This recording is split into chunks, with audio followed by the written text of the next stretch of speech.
It's Wednesday, May 26, 2021. Roland Martin Unfiltered, broadcasting live from Fort Worth, Texas. Well, I'll be talking with Deborah Peoples, who is hoping to become the first black mayor of Fort Worth. Also on today's show, we'll also be talking to Bishop Kenneth Spears, who also is supporting her. A number of folks here supporting her campaign are here at the Petroleum Club here in Fort Worth. Also on today's show, we'll talk about a legal panel about qualified immunity. How critical is that to be in the George Floyd Justice Act that the U.S. Senate now is debating? And so we'll talk with them about that. The Centers for Medicare and Medicaid now has an African-American who is leading that agency. She was confirmed yesterday by the United States Senate. Also, California has a new initiative to track police misconduct. We'll break that thing down as well. Plus, a black woman shot 6 times by an off-duty cop here in Texas.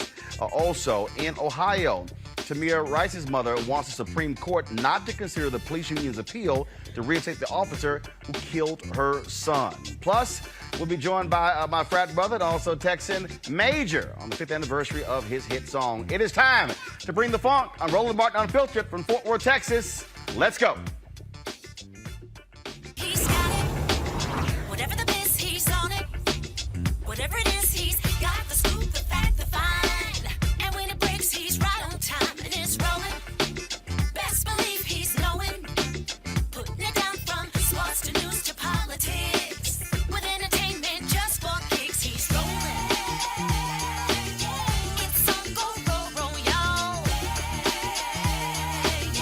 It's Roland Martin, rolling with Roland now. He's funk, he's fresh, he's real, the best, you know he's Roland Martin now.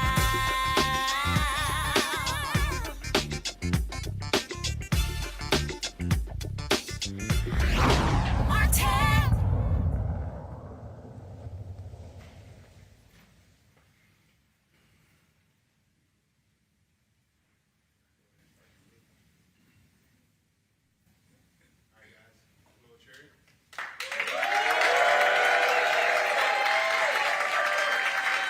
Hey folks, Roland Martin here. We're in Fort Worth, Texas at the Petroleum Club, where we'll be chatting with Deborah Peoples, who is seeking to become the first African-American mayor of this particular city. And so we look forward to that conversation. We'll also be talking with some of the folks in this room about what is needed in Fort Worth, especially as it relates to African-Americans.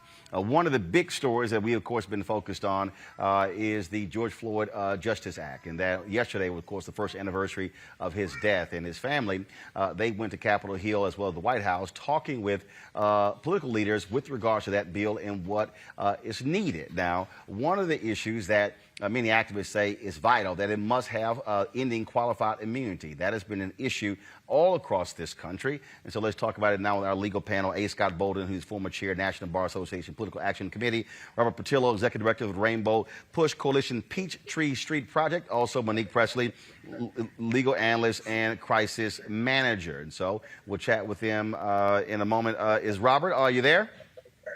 We're here, Roland. All right, Robert, I want to start with you. Scott will join us in a second. Many folks say this is the most important thing in this bill, that if you don't have the ending of qualified immunity, there really is no need for this George Floyd Justice Act. Your thoughts on that? Is that the most important thing, and should this what folks be pushing senators to make sure it stays in the bill? We already know what Congressman Jim Clyburn said, where he said he's fine with the bill if it doesn't have ending qualified immunity in it. Well, the issue is that without qualified immunity, this bill is almost indistinguishable from the Justice Act that Tim Scott introduced last year. So we're not going to have qualified immunity, then we should just come to a broad consensus around Tim Scott's legislation to move forward. The reason qualified immunity is so important is because every other field, every other career that you can have, you have personal liability for any torts that you commit. So if I, as a lawyer, have an accident that results in a pecuniary injury to my client or to a harm to them, then they can sue me for malpractice, and I have to personally pay that tort against the client.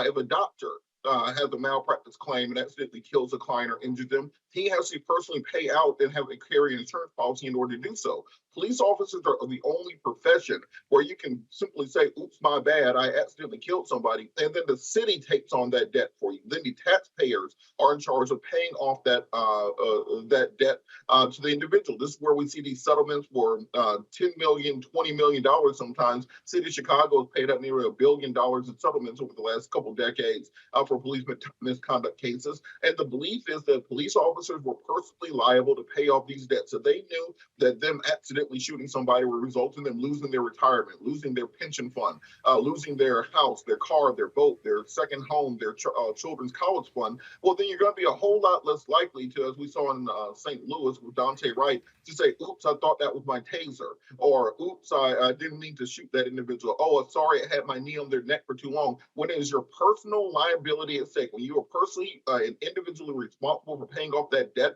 and you know it can bankrupt you going forward for generations, then that is what it will take in order to get officers to put in the due diligence necessary to prevent many of these police shootings.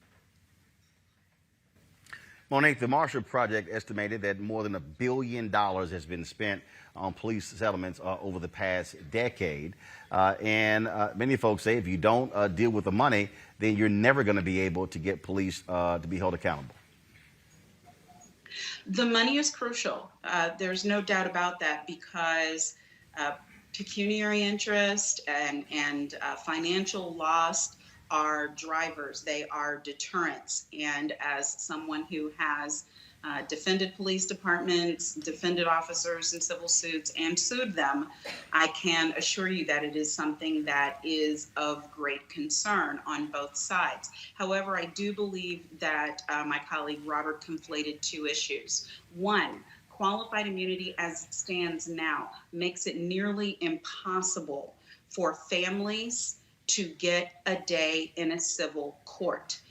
That is the first issue, that when a police officer does something, the standard is so high and so frankly absurd and ridiculous as it is right now, that unless you can point to an almost identical circumstance, it's going to be very subjective. It's going to be what the reasonable officer would have done, and you're not going to be able to get the officer in court. So getting rid of that, whether it means that the police department takes the responsibility or the city takes the responsibility or the individual officer, what needs to happen is that qualified immunity is gone. Secondly, then becomes the issue of who's actually going to be responsible and pay the bill, whether the police officer is going to be required to have individual insurance for malpractice the way that a doctor would or a lawyer would, et cetera, or whether the police department is going to be responsible for the bill, and then they are incentivized to better train their officers and to get rid of these so-called bad seeds, bad apples, bad actors, whatever, and to make sure that they are training up officers in good ground, or whether it's going to be the way it is now in many places, that it is the city. Police officers make on average $50,000 a year. The money that it takes, the $10 million that it would take maybe to answer a wrongful death claim, is not coming from the individual officers. So while I recognize the importance of that individual liability and responsibility, the thing that is most important to me is that a change occurs in this bill where families will be able to seek redress in civil courts when officers do something terribly wrong. Scott, on this particular issue here, again, this is something that activists have been pushing on. Congresswoman Maxine Waters, she made it clear, unless this is in the bill passed by the Senate, it's a waste of time. Yeah, I agree with that, Maxine. Can you all hear me? Yeah, I agree with that, Maxine, and my colleagues here as well. Unless you hit them in the pocket, it's going to be much of the same. These families need their day in court. But let's not forget, let's examine one thing. The pushback from the police unions on taking out qualified immunity it's a joke, is that if you don't give them qualified immunity, then they won't be able to do their jobs. They won't be able to make these split-second decisions. They'll hesitate and put their lives in danger versus the lives of citizens, if you will, or the bad guys, quote, bad guys. But that doesn't make any sense. Because if you're really a good cop and you really want to seek excellence and think about excellence every day as a police officer, and by the way, you don't have a right to be a police officer, but if you're going to get in that field, then if you lose qualified immunity, then you ought to be making smarter decisions. You ought to be well-trained and be seeking to be well-trained. And you all ought to want to be an excellent police officer so that you don't have any bad actors or have any incident because you're so well-trained. But the police union and culturally is so ingrained in them culturally that all they think about is us versus them. And we know this to be the case because if you look at the history of payouts by major municipalities around the country, they're still paying out. They're still paying settlements, and the police officers are still killing Black and brown men and women. And so you've got to get through that culture and mentality from a leadership standpoint. But two, it begins with getting rid of qualified immunity and hitting these police officers in the pocketbook, including forcing them to put on their body cam. And if they don't turn it on, it ought to be an obligation in the law. If they don't turn it on, then you start to discipline them and hit them in the paycheck, as we've talked about before on this show. Roland, can I add Can't think of any Yeah, Monique, go ahead. Go ahead. Yeah, I just want to say that anyone who's saying that this bill is trash or that it's not worth anything at all if qualified immunity isn't included hasn't read the bill. Because there are so many other things that are of vital importance that are going to change lives and save lives that I do not think we can go as far and be accurate and say that unless they get rid of qualified immunity, it's not worth it to try to pass this legislation. Making for chokeholds being illegal federally is in this legislation. Requiring a national registry for bad actors is in this legislation so that you can't commit bad acts in one jurisdiction and then, like in the Joshua Feast case, Mike Brown, so many others, go to another jurisdiction and get a job and kill more people. That's in this legislation. The requirement for officers to report, to intervene when there is a bad actor and they are witnessing it, and to report it if they have witnessed it or if they learn about it. That's in this legislation. Opportunity for funding for mental health so that mental health crises aren't being answered by police officers, like triaging in the streets in the middle of the night. Some of that funding can be allocated to take care of those things.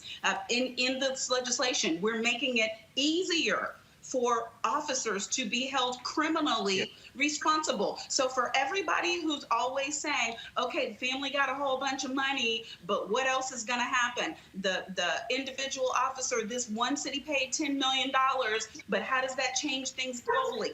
Well, yes, money is an incentive, but so is going to jail. So if we increase the number of crimes that an officer can be charged with, or if we change the code such that it is easier to convict officers when they commit crimes in the scope of their jobs as law enforcement, all of those things and more are still on the table in this legislation. As you know, I just spent yesterday in the offices of Senator Booker, Senator Tim Scott, Senator Lindsey Graham, the White House, and I can tell you that the serious-minded people are doing serious business trying to work something out and get something passed, and everybody wants a win here.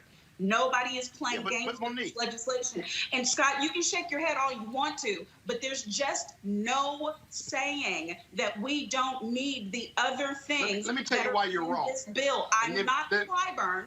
I'm not saying I want this legislation to not have qualified immunity in it. And I don't think that was what he was saying either. I just think he didn't have any business talking because he's not a negotiator. He's not at the table. But what I want people to do is be informed about every single thing that we are fighting for, and don't narrow it down or dumb it down to a single item issue, because this isn't omnibus legislation. This isn't one thing.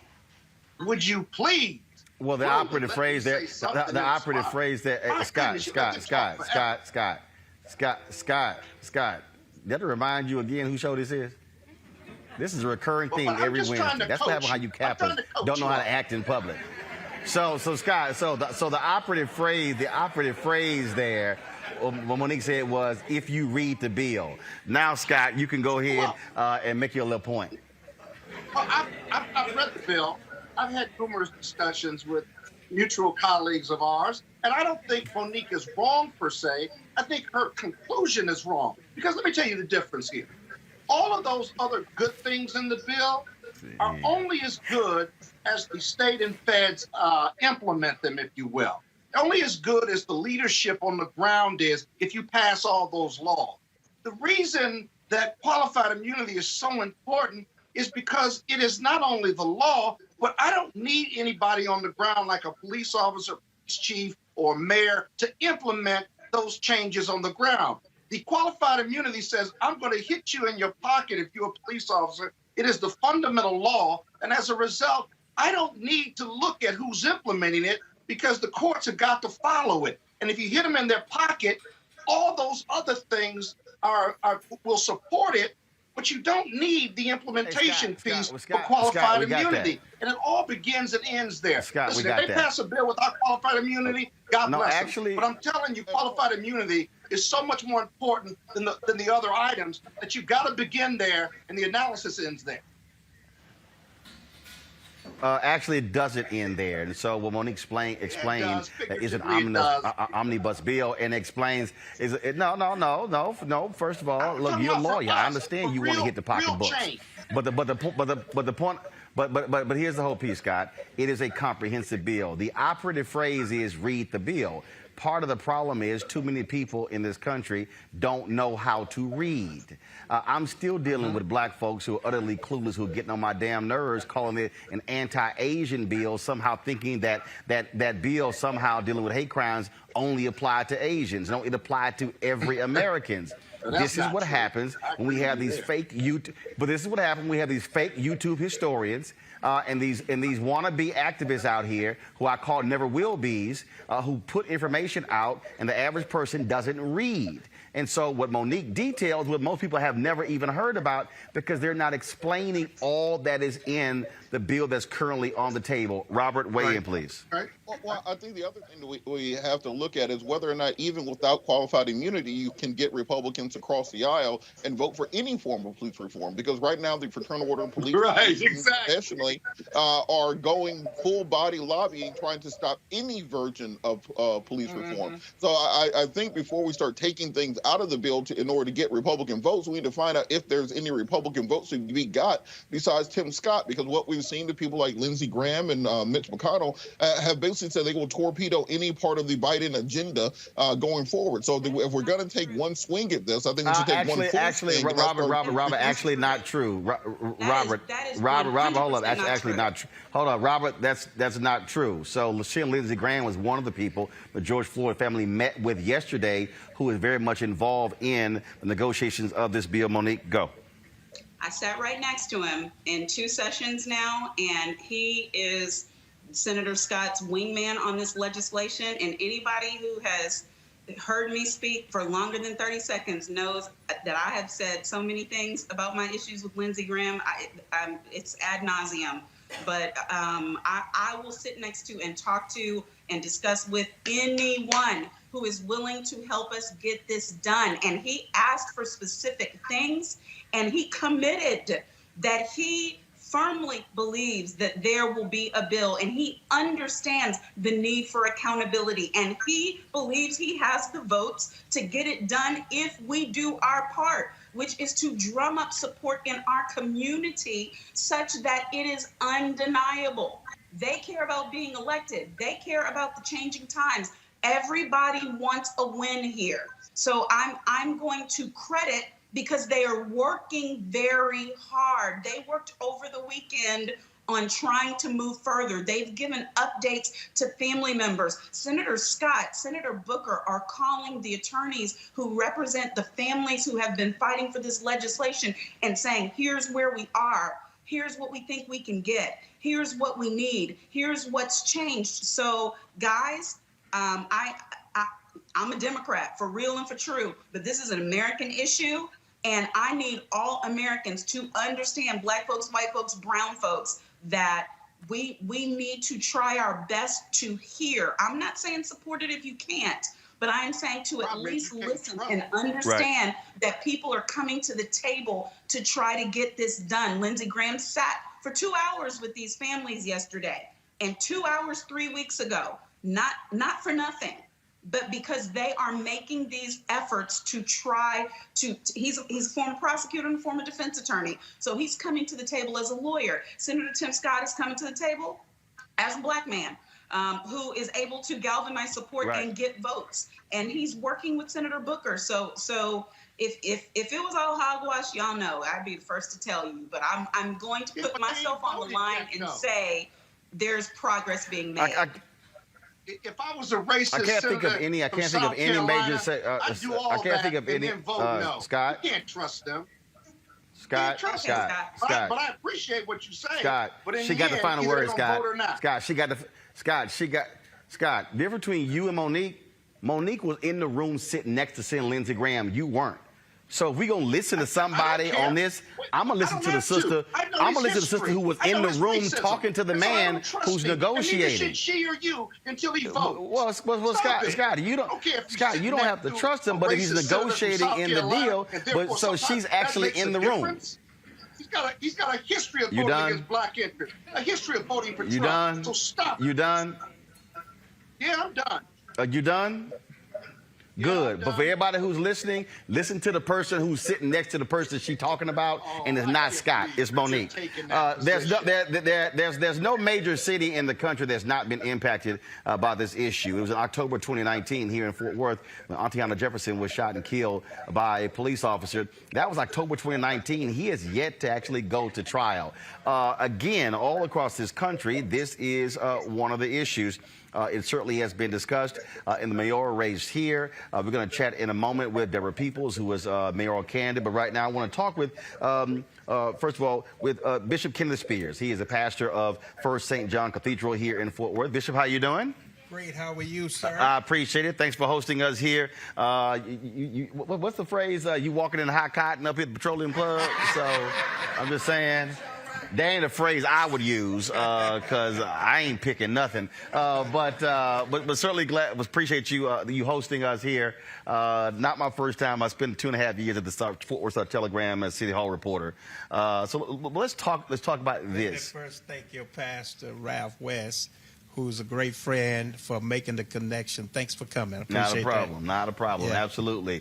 This issue we're talking about, the George Floyd Justice Act, is being negotiated right now in the United States Senate. And again, in Fort Worth, they've had to deal with this, not just with the Jefferson fatal shooting, but so many other cases as well, demanding a significant level of accountability from police. Yes, I think that's one of the reasons why we gather today. We are now a couple of years past in terms of Auntiana Jefferson, and the case with George Floyd has already been dealt with. So we're really trying to put pressure on the judgment in terms of DA's office and those individuals who make the final choice, because lives are so precious and it's happening too often in our city. And we've got to do something about it. And so I really appreciate you bringing it to the headway, because the more airtime we get about it, the quicker we can move the process along. You spoke of that. Jefferson shot and killed October 2019. Yes. George Floyd was murdered May 2020. And yet Derek Chauvin has already been convicted. They've moved the trial for the other 3 officers away from August to 2022 to create some space, because Chauvin still has to get sentenced. I constantly am trying to explain to folks why voting matters. Right. Clearly, if a runoff election on June 5th, but who is the DA determines these actions as well. And of course, you have African Americans who run in the past for DA as well.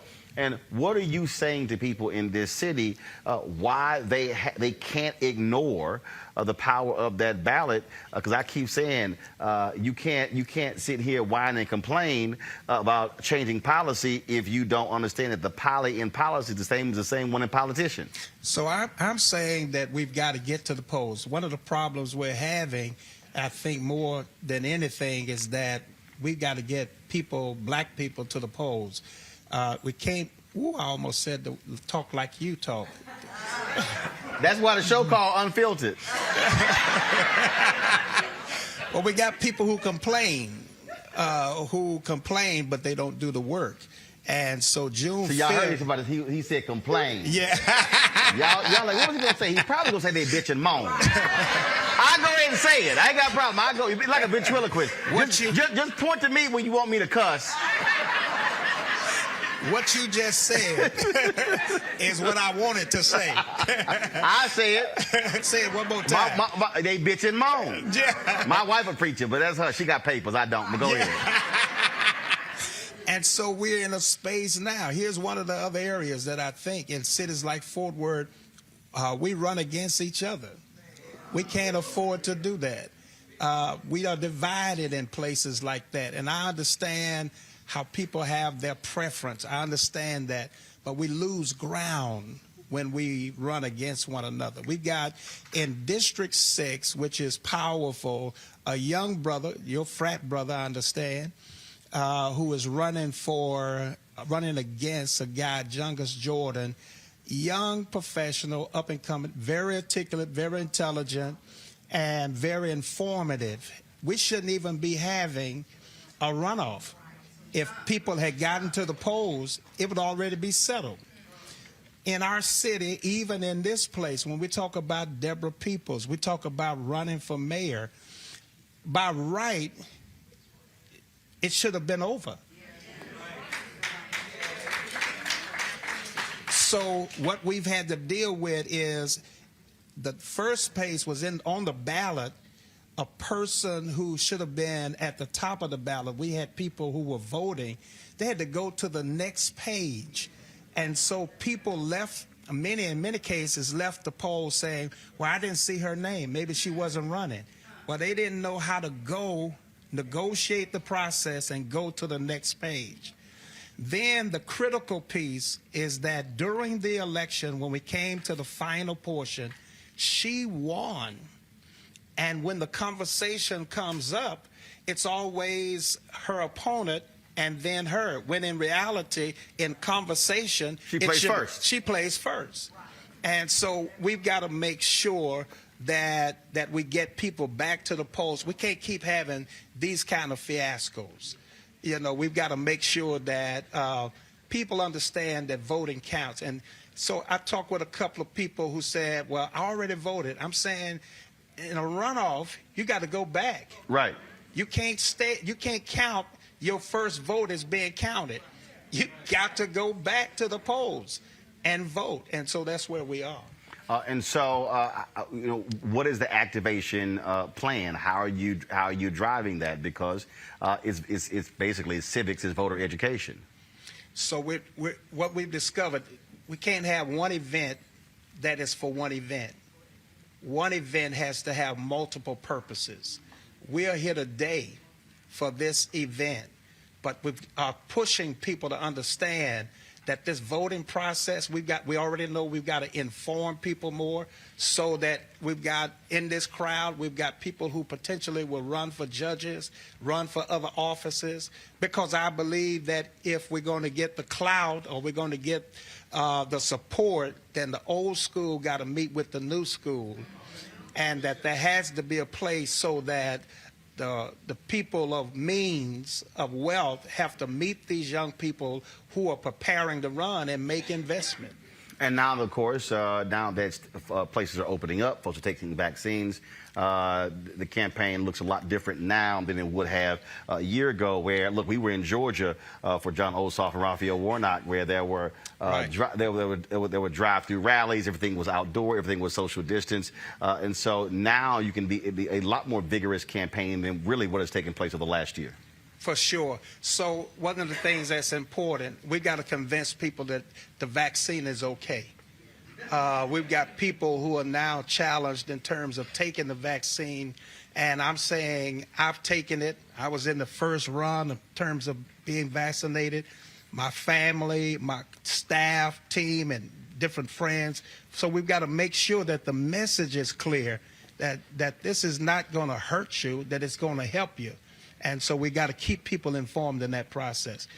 I'm saying that if we can get more people vaccinated, we talk about that herd vaccination or community, we've got to do one by one. We've got to make sure that people understand that we need you. And if you haven't gotten your vaccination, put your mask on. Put your gloves on. Do whatever you got to do to cover your feet, your hand, and your mouth, and get your ass to the poll. He wanted to say it, but I went ahead and say it. I agree with it. Bishop Spears, we appreciate it. Thank you so very much.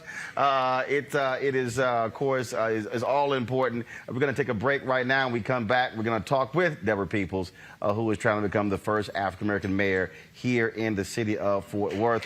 You're watching Roland Martin Unfiltered, live from Cowtown. We'll be back in a moment.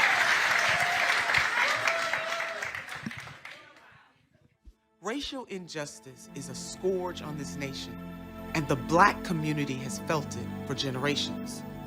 We have an obligation to do something about it. Whether it's canceling student debt, increasing the minimum wage, or investing in Black-owned businesses, the Black community deserves so much better. I'm Nina Turner, and I'm running for Congress to do something about it. America is the only country founded on an idea, the radical idea that citizens could govern themselves. It was called the American Experiment because there was no reason to believe it would work. A republic, if you can keep it. Every generation has been called to defend and renew the promise of America. For some, it was on the battlefield. For others, it was on the Edmund Pettus Bridge. Now, the battle has come to the steps of the Capitol itself. Democracy is under assault like no time since 1860. We have a choice. Look away or stand up and fight. It's not about conservative or liberal. It's about freedom versus autocracy. We didn't choose this moment, but history has chosen us. Which side are you on? The Lincoln Project is responsible for the content of this advertising. Hi, I'm Kim Burrell. Hi, I'm Carl Payne. Hey everybody, this is Sherry Shepherd. You're watching Roland Martin Unfiltered.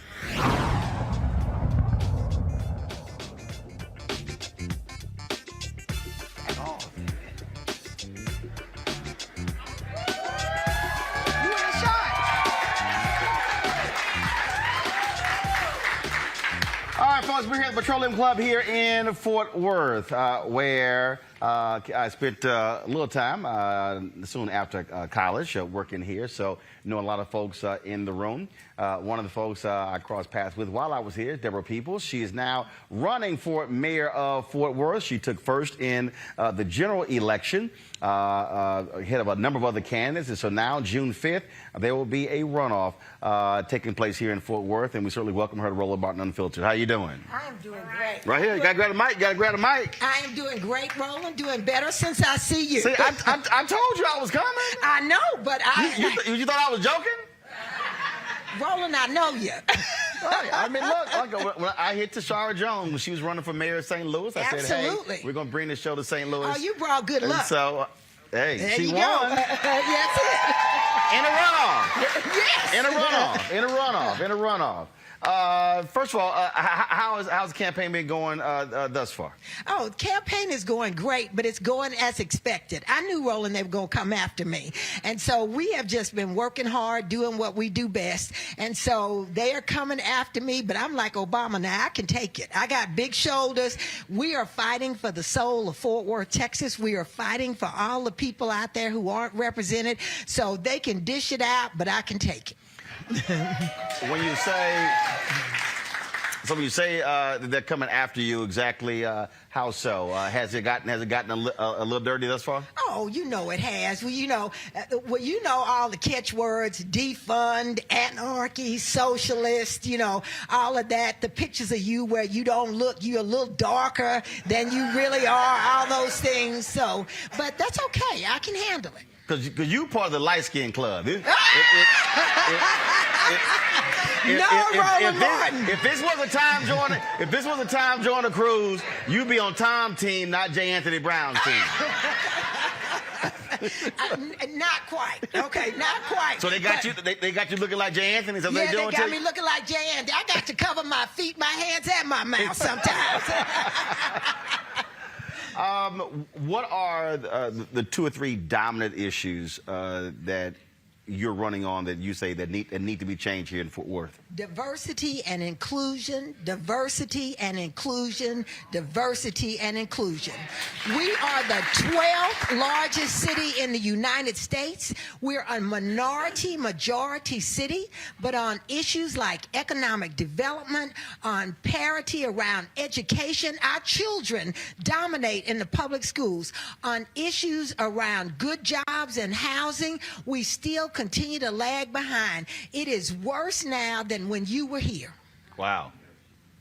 When you talk about on economics, we have a segment called "Where's Our Money?" and we've been, matter of fact, right before we came on, I was Byron Allen calling me, and we've been going after these companies, these ad agencies that frankly, they've been, spending 1% and 2% with African Americans. Right. But in the case of General Motors, we spent 12% of their cars are bought by us. Absolutely. McDonald's, 40% of the dollars going to McDonald's bought from African Americans. And our whole point is, y'all got to do more. In terms of Fort Worth, what does it look like for black entrepreneurs when it comes to contracts? So that's it. So Roland, flip the switch when we were just talking about, the number of people who buy cars. We are 35% Latinx, 20% African American, but we only get 2 to 3% of contracts. It's ridiculous. We are not moving ahead. And even though we try That was the case. Again, I was a City Hall reporter here from 93 and 95, and I remember writing. I remember writing about the stories then. Yeah, that's almost 20 years ago. So it hasn't changed, and that's the problem. 30 years ago. That's right. I tell people they don't know, but Fort Worth used to have a Black Wall Street with Bill Gooseneck McDonald. Riverside used to be one of the most powerful areas in the city. Now we are fighting each other to get contracts. COVID really wounded our black and brown businesses. They were struggling to survive, and that should not be the case. So if this is a majority minority city, how are you trying to get to those 2 major voting blocks to realize that sitting at home means your power stays at home? And so what has been your strategy trying to get them to return to because it's harder for people to come out and vote for the runoff. It's a lot more difficult. That's right. We are walking and talking and knocking on doors and talking to people.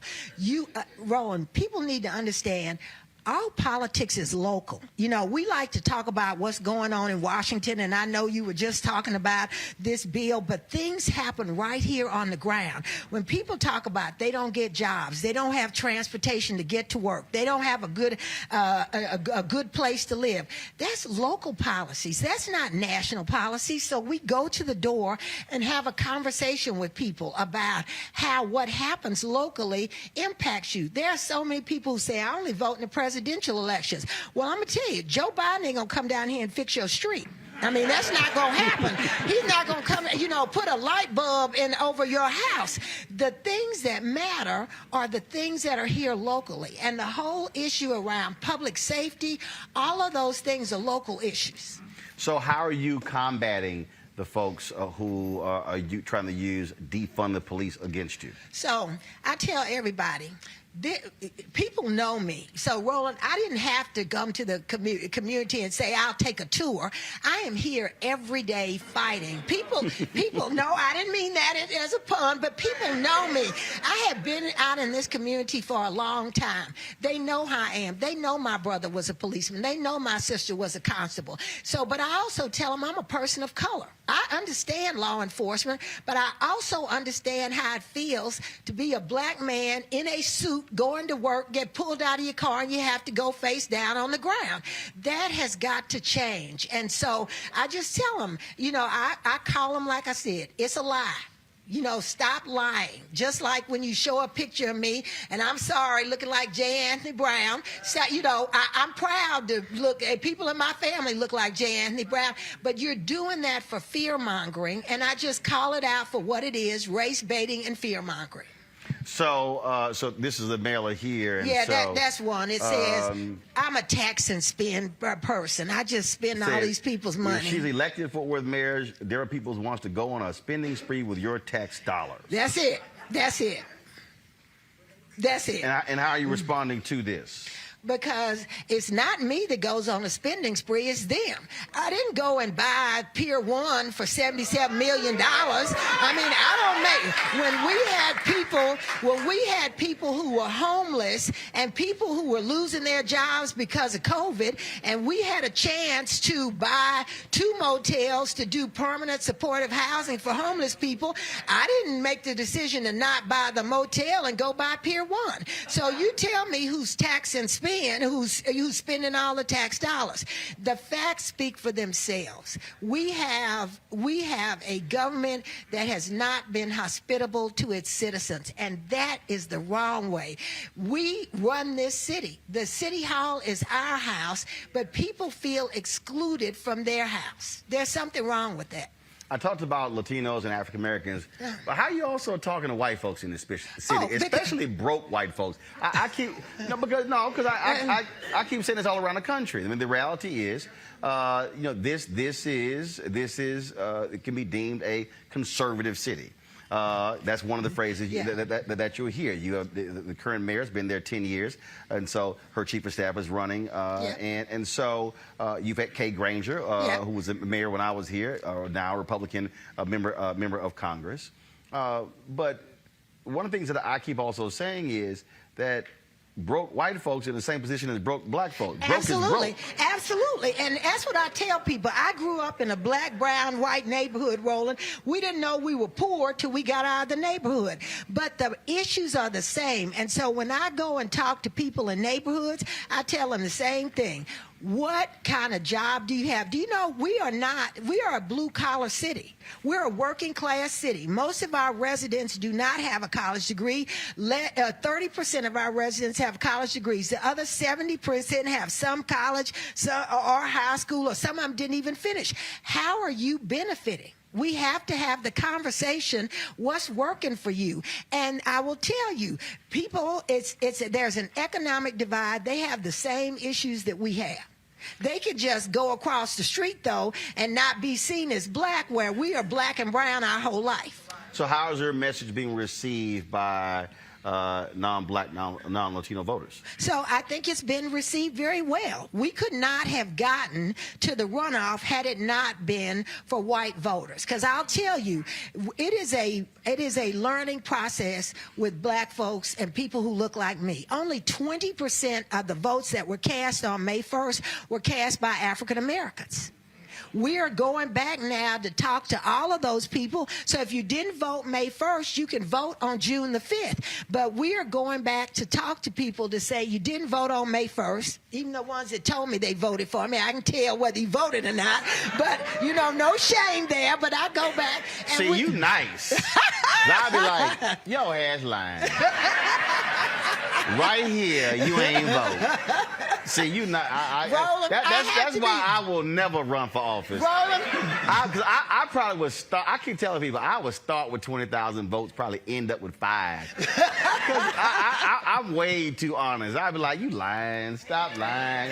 Go ahead. Go ahead. So, Roland, it's a work in progress. We have to make people feel good and to grow and to believe. And so that is what I do. That is what I do, and that's why I know I'll be a great mayor.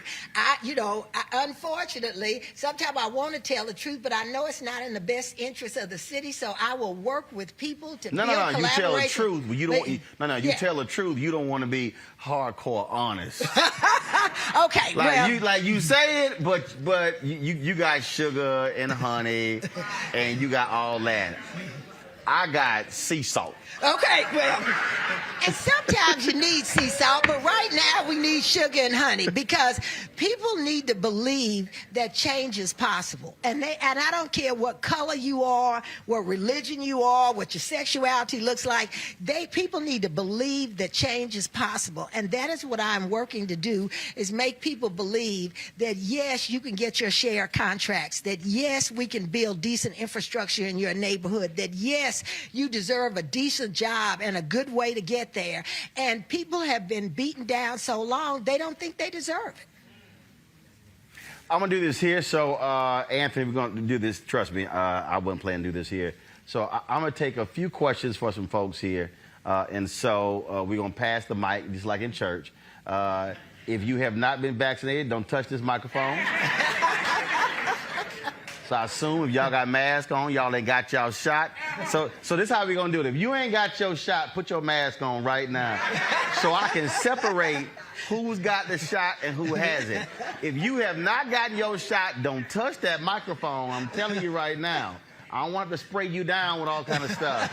All right, then. So we're going to take a few questions from the audience here. So who's first? All right, got a brother in the back. Come on up. Come on up. I want you to stand right here. Come on up. And you got to move faster, bro. We live. Yeah. I'm like, Do you need this? huh? Say it again. Okay, all right. Well, Alpha, you got to move faster than that. I mean, you pick that Good pace to have up. you here, Roland, always. Yes, sir. Mayor Peoples, transportation. Yes. What do we do about transportation, multimodal, connecting regionality, jobs, getting to Alliance, getting south? How do we create transportation to create economic development for our people, workforce? So that was a trick question because he knows that's one of my big issues and it's multimodal transportation. Roland, I was sitting in a meeting and they told me that a sitting city council member, a mayor, said he would not ride the city bus. I'm like, well, if you don't ride the city bus, you mean to tell me the city bus is good enough for all of us? We need to develop a multimodal transportation system so that we can get to jobs. They're putting the jobs out at Alliance and Irving, other places. If our people are going to have to come out of their neighborhoods to get jobs, we need good transportation. Great cities have great transportation systems, and we don't have that in Fort Worth. We gave up our shot, and Dallas has it. Mm-hmm. So when you go to Dallas, Dallas has light rail because they got our money. And Cheryl is laughing over there, but she knows it's true. Okay. So, I mean, we have got to work on things. And this is what I tell everybody. Everybody says, well, we don't have the money. I said, but that is why you plan. That is why you come up with a master plan and you say, okay, it's going to cost $2 billion or $2 trillion. How do I go and get that money? And I don't see that happening. All right. Next question. Next question. Right here. Oh, I love it. Thank Oh, you. no, we don't play that. All right. Hey, sweetheart. Okay. Hello. All right. Okay, well, following up with that question, I'm proclaiming future mayor of Fort Worth. How will you bring Fort Worth out of the red into the black and restructure our budget so we can flourish as, what the 16th largest city in our nation? She said 12. Oh, we moved up. Okay.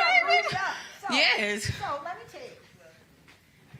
Roland, since you've been here, the tax base has flipped upside down. Now, residents pay for 60% of the taxes, and businesses only pay for 40%. We have to flip that structure. We have made some decisions that we put it on the backs of residents. But the way you do that is it's not an immediate fix. You got to find new revenue streams. And so you've lived here. You know when you want to go out on a Saturday night or something, you go to Dallas or you go to Arlington to the ballpark. You don't stay in Fort Worth. We send our money out of the city. We have to find ways to sell this city. Yeah, Ruby Woolridge, I know you up there saying bring that money to Arlington, but I want that money to come. I want that money to come to Fort Worth. And so if that means I got to find ways to sell things here. Do you know everybody says we're just the city of cowboys. No, we're not. We're the city of so much more. But I will tell you, there were Buffalo Soldiers, there were black cowboys, there were vaqueros, there were Asian cowboys. We have to sell this city, and we have to bring people here. And tourism is a quick way, Roland, because those are dollars that are not coming out of our residents' pockets. And so my job as mayor is to go out and sell this city. And that's what we're going to do, and bring in new revenue streams so I don't have to keep taking money out of your mama's pocket. I see your mama over there, not yours. Okay. All right. Next question.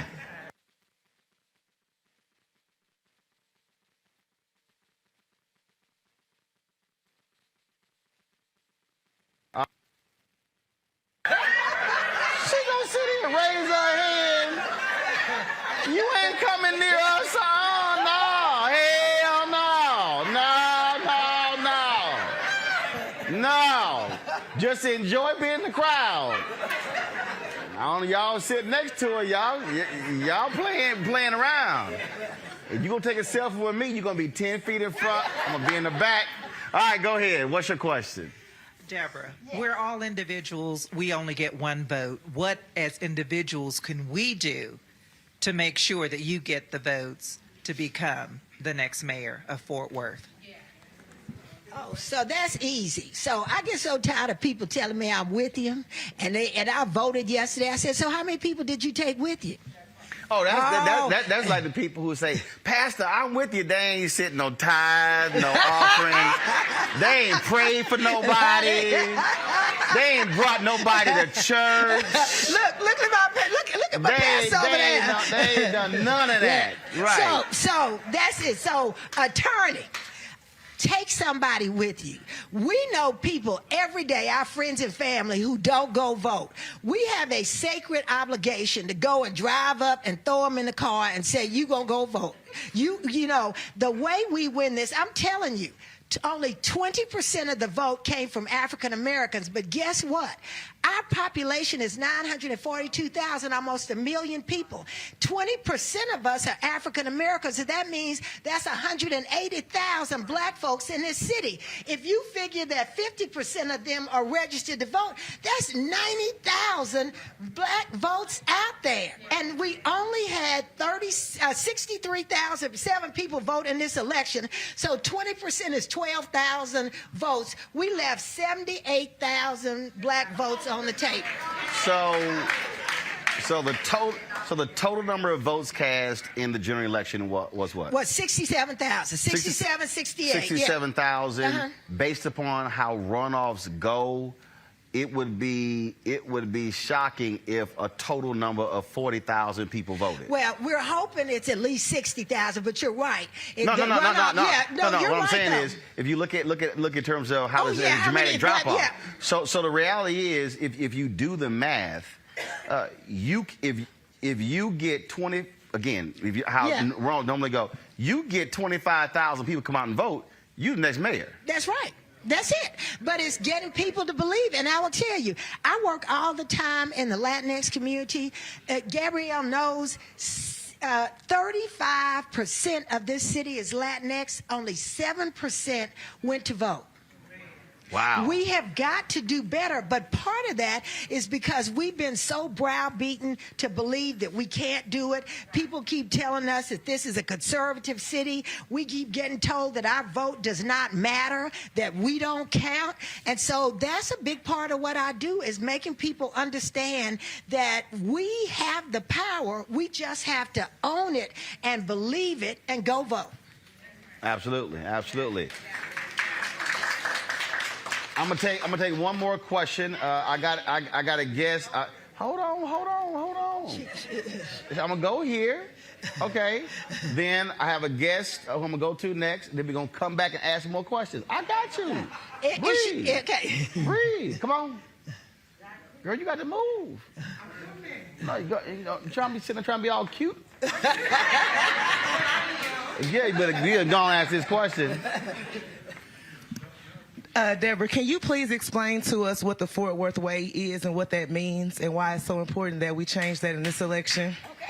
The Fort Worth way. Well, and you've heard that too. All our life, we've heard the Fort Worth way. That means this is the way it's always been. And this is the way it's always been, doesn't work for a lot of us. And so that is why I'm working so hard to change it. Roland, my mantra is one Fort Worth. It is one Fort Worth. It is not the Fort Worth way. It's one Fort Worth. It is all of our way. And until we start changing that, we're going to be in the same position that we were. You said, what is it? Same old same. That's it. That's what it is. That's it. That's what it is. They in control, you not. That's how it is. But again, though, this is what, look, we do this on our show constantly. When numbers are numbers, and it's getting our people to understand that we can literally flip numerous elections if we just simply vote our power. If white voters stay the same, you take our numbers, we could literally win any number of different places, but folk got to be willing to actually step out and actually cast the ballot. Yeah, and they got to be, we have to. I tell people all the time, we are extraordinary. The fact that we have survived and we thrive in these United States of America.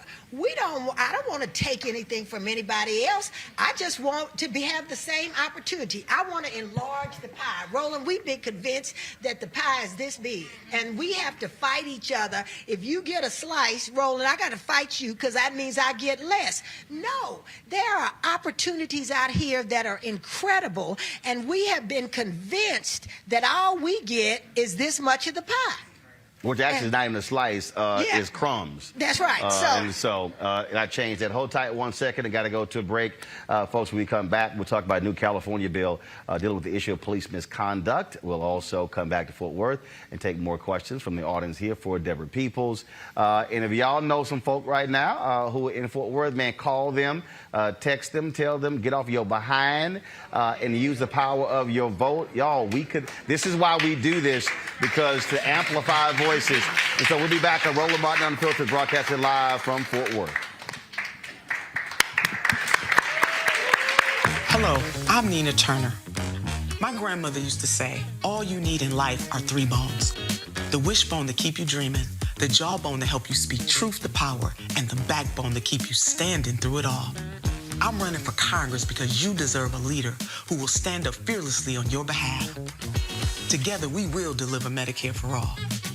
Good jobs that pay a living wage, and bold justice reform. I'm Nina Turner, and I approve this message. Shortly after 9/11, America and its allies went to war in Afghanistan to defeat a terrorist stronghold. We accomplished that mission years ago. Trillions of dollars lost, over 2,000 Americans dead, countless Afghans dead. It's time to get out. Many presidents have tried to end the war in Afghanistan, but President Biden is actually going to do it. And by 9/11, over 20 years after the war was started, the last American soldier will depart, and America's longest war will be over. Promise made, promise kept. Hello, everyone. I'm Godfrey, and you're watching Roland Martin Unfiltered. And while he's doing Unfiltered, I'm practicing the wobble.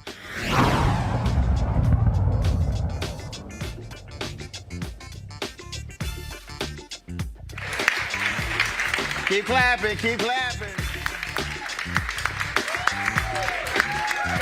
All right, folks, welcome back to Fort Worth.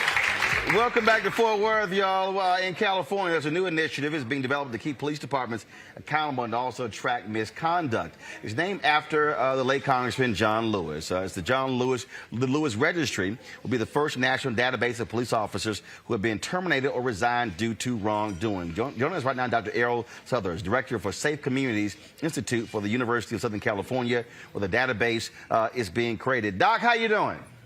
I'm doing great, Roland. How are you? Thank you. So this is, first of its kind, and this is the thing that a lot of people have been complaining about, have been asking for. For instance, the cop who killed Tamir Rice. And we see this all over again. That was a brother who was a police officer in Milwaukee who resigned from the city. Actually, he had 4 or 5 fatal shootings. He gets hired by the sheriff's department. We see this all the time where an officer just simply goes to the next city or the next county, They're back home with a badge and a gun. Exactly, Roland. It's called bouncing, and officers do it all across the country. As a matter of fact, California is one of 5 states, along with Hawaii, New Jersey, Massachusetts, Rhode Island, where you keep your certification if you get fired, and you can go to another agency and be hired and not have to go through the academy. And so with this registry, is the requirement for every law enforcement agency in California to input the information? How is it going to be tracked? Just explain to us how it's going to be developed and monitored. Well, we're not there yet in terms of all 50 states being on board. So this is going to be a grassroots movement. What we are doing is collecting open source, publicly made available information from media on officers that have been fired or resigned for misconduct. So we're populating this database with open source information. We have over 200 officers in the database already. We've only looked at 2/3 of the states across the country. What we're hoping for after this is that the public will be able to look at these names, know who's working in their agencies in their cities, because I think all police rosters should be transparent and open unless the officers are working undercover. And they should be asking their mayors and their chiefs if there's a name match for an officer that's been fired someplace else, why did we hire him? And then on the law enforcement side, there'll be a law enforcement only side where we'll collect additional data. So we'll be able to look at some predictive analytics to determine why these officers get in trouble. Perhaps we can influence police department policy with regards to how long officers stay in certain details on a certain watch, or other things that can keep them or reduce their risk of their problems coming up later on. Questions for my panel for you. I'll first start with Scott Bolden. Scott, your question for Dr. Suthers. Hey, Dr. Suthers, thank you so much for your leadership on this issue. My question is whether the government, the federal government or the state government, they have these statistics already, true or false. And secondly, if they don't, then you're pulling stuff from public information. How can we help you with this ground swell of support? Because this issue has been subject to federal and some state legislation, and its time has come. Thank you very much, and I appreciate your offer. So what you've described is what we want. For example, in California, we have 509 police departments. We would love to be able to collect from Sacramento, from all 509 agencies, and have one point of contact, one point of entry for each state. We've also set up a subscription rate for those police departments, so there is no excuse to not be part of the registry or a subscriber. So we're hoping that states like New York, who also have legislation right now, where if you're fired in New York, they don't want you to be rehired. The problem is there's no national database for New York to know if the officer got fired in Rhode Island. We'll be that database so they can look at it nationally. We will save agencies thousands of dollars and background investigators tens of hours unnecessarily going out to find out that someone is unqualified to serve at the agency because they've been fired before. So we need the legislative help, and thank you. Thank you.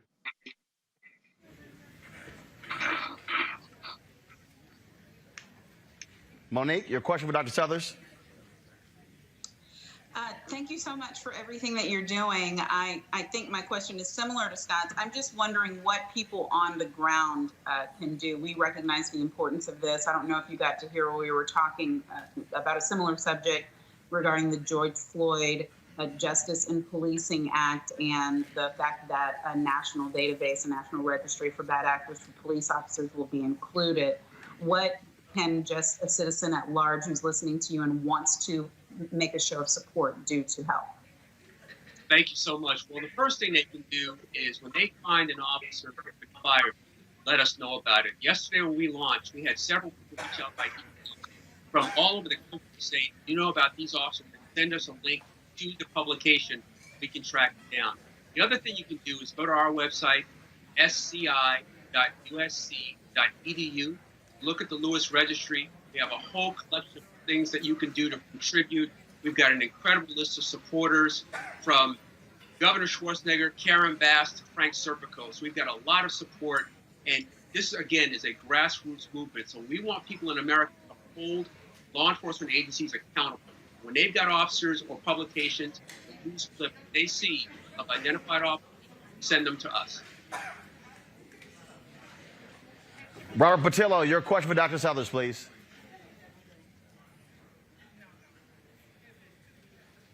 Robert? Yes, can you hear me, Roland? Now we can hear you. Go with your question, please. Yeah, what has been the response from law enforcement to this initiative? What we've seen in Georgia is law enforcement have been very recalcitrant to even the most menial attempts at police reform or to holding them accountable. What's been their response, and what can individuals who are attempting to assist in this do when confronted by hostile police unions or police organizations? We've reached across the country to chiefs that I know personally. I've been, in the interest of full disclosure, I was sworn 40 years ago. I've served in 3 agencies, including the FBI. So I've talked to chiefs across the country. We have their support. They do not want officers that have been fired working for them. In fact, one of our persons that's on the top of our supporters list is Art Acevedo, who's chief of the Miami Police Department and president of the Major Cities Chiefs Association. We anticipate pushback from unions. We are not dealing with qualified immunity. That's not an excuse. We are not dealing with decertification. We want officers that have been fired or resigned due to misconduct. There's nothing about taking away their due process. And if an officer is reinstated, and by the way, 23% of officers that are fired are reinstated with back pay, we will take them out of the registry. Sort of like being on the TSA no-fly list, except we'll be a little faster. We'll take them out of the registry because they shouldn't be there. This is not in any way neutralizing someone's due process. There's no reason for unions to push back against this. All right, Dr. Southers, we certainly appreciate it. If folks want to assist you with this, petitioning their legislators, what information, where should they go to get more information about this database, this registry? SCI, Safe Communities Institute, sci.usc.edu. There's a Lewis Registry tab there. All the information they need is there. They can contact us. We welcome it. Thank you for your support. Again, this is a community effort. We're only going to get accountability if we demand it. And we will have agencies now that will be more transparent and will be more accountable and will build community trust. And thank you for your support. All right, Dr. Errol Southers, Director of the Safe Communities Institute from the University of Southern California. Thanks a lot. Thank you, sir. Folks, we'll tell you about this story here in Texas, folks. A black woman is lucky to be alive after being shot 6 times by an off-duty police officer. Sunny Lucretia Murray was driving when she began to feel sick. She made a U-turn to go to the hospital and noticed a truck closely following her. She stopped, got out, and confronted the truck driver, who quickly pulled a gun on her. She turned around and ran back to her vehicle when the man opened fire on her, hitting her 6 times. According to Murray, the man identified himself as an officer once people came out to see what was happening. That officer is now on administrative leave pending an investigation. It's not known if the lead is paid or unpaid. Tamir Rice, the mother of Tamir Rice, is asking the Ohio Supreme Court not to consider the police union's appeal to reinstate fired Cleveland police officer Timothy Loman. Loman shot and killed 12-year-old Tamir Rice in 2014 as he was holding a pellet gun. While not convicted in Rice's death, he was fired for lying on his job application. In a statement, Tamir Rice said this year, Timothy Loman can't be trusted. I hope that the Supreme Court does not give him a chance to get back his job. The fact that the Cleveland Police Union is still trying to get him his job, despite him killing my child and lying on his application to become a police officer, shows you just how immoral that organization's leadership is. That right there, Monique, I think speaks to this whole issue of why the registry is important and why officers like this should not get their jobs back. But it also speaks to what has to happen when it comes to these contracts that are being negotiated, where in many cases it is hard for cities, mayors, city managers to fire police officers of misconduct. A significant number of them get their jobs back through arbitration. Absolutely. It's very hard. And that is another reason I'm going to sound like a broken record and say that I am supporting the passing of the George Floyd Justice in Policing Act, because if we are increasing the chances, the likelihood of police departments being held responsible financially, being on the hook for the things their officers do, I just have a feeling they're going to figure out a way to increase their negotiating ability with the FOP. And the FOP is not going to want to continue to have to answer for these ne'er-do-well officers. So the pressure has to come from the top down, and then it has to come from the bottom up so that we can really create this perfect storm in order to get some movement. I believe that the Fraternal Order Police has a place and plays a role. I think that everyone should have advocacy, should have representation. I am not against unions or anything of the sort. It's just that when these members don't adhere even to their own membership agreements, there needs to be accountability for that. Robert, again, this is a huge issue. We had the mayor of Columbus on who talked about how it's nearly impossible for him to actually fire a police officer. Well, we saw similar things here in Atlanta when you had the police officers who tased the students at Morehouse and Spelman. We debated a couple weeks ago the officers who shot Rashard Brooks, who were reinstated. It's going to be imperative that that one, do we have the federal legislation, but two, do we have state and local legislation that opens up some of these police union contracts to find out exactly how much power they have. Because what we've seen is that even when you have mayors and district attorneys and even police chiefs who want to institute types of police reform that will ameliorate some of the violence in these communities, they cannot even fight back against the police union, and particularly the arbitration clauses in the contracts. So it's important that we take this lesson and understand that the battle goes forward. It's not just marching in the streets. It's not just holding a bullhorn. We have to get into those city council meetings. We have to get into those executive board meetings, financial committee meetings, and make sure that we're breaking these systems down from the inside out. Scott? Yeah, you know, the power of the vote, again, affects this, because if your city council, your mayor, and even your state legislatures who vote on these police protection rules set forth by the FOP, even if it's through negotiations, that's a real problem, because they have to have courage to beat back and vote against this stuff and vote for police reform. The state of Maryland did just that. After their Republican governor vetoed a comprehensive police reform bill, the state legislature, with many Democrats and many black legislators, overrode that veto, and now they have probably the most extensive and progressive police reform legislation in place, right? They're not anti-police. They're pro-police excellence, if you will. But you got to elect the right people. You got to vote and have them vote with courage. And then lastly, with Tamir Rice's mom, the most important part of her statement dealt with trust. If a police officer shoots a 12-year-old within seconds, if a police officer beats up defendants and is corrupt and oppressive policing, and that's their motto, and they get caught once, maybe twice, why should we ever trust them again?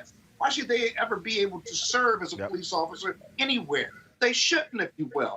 And you don't have a right to be a police officer. And if you act badly more than once, or even once, it's a matter of trust between the police department and this officer, and the police department, this officer, and the community. He or she can't be trusted. They need to go find some other employment.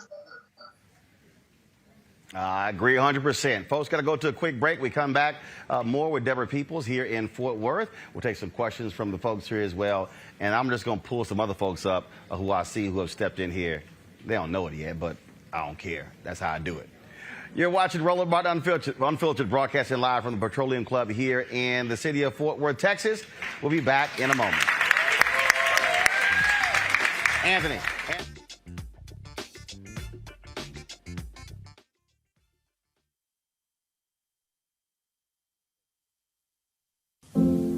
I believe that it's movement time again. In America today, the economy is not working for working people. The poor and the needy are being abused. You are the victims of power, and this is the abuse of economic power. I'm 23 years old. I work 3 jobs. Work 7 days a week. No days off. They're paying people pennies on the dollar compared to what they profit, and it is time for this to end. Essential workers have been showing up to work, feeding us, caring for us, delivering goods to us throughout this entire pandemic, and they've been doing it on a measly $7.25 minimum wage. The highest check I ever got was nearly $291. I can't take it no more.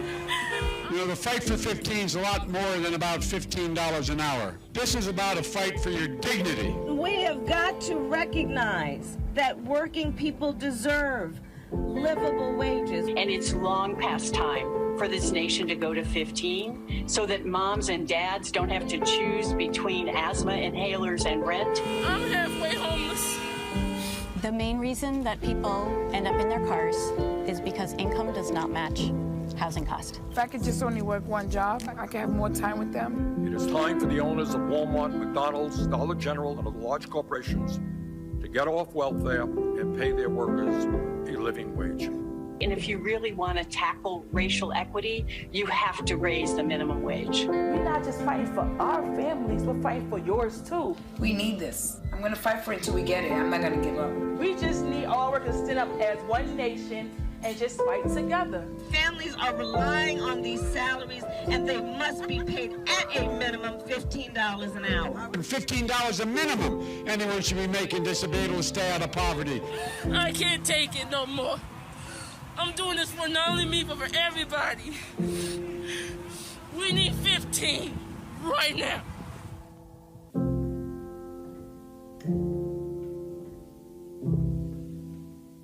Everybody, it's your man, Fred Hammond. Hi, my name is Brescia Webb, and you're watching Roland Martin Unfiltered. And, well, I like a nice filter usually, but we can be unfiltered.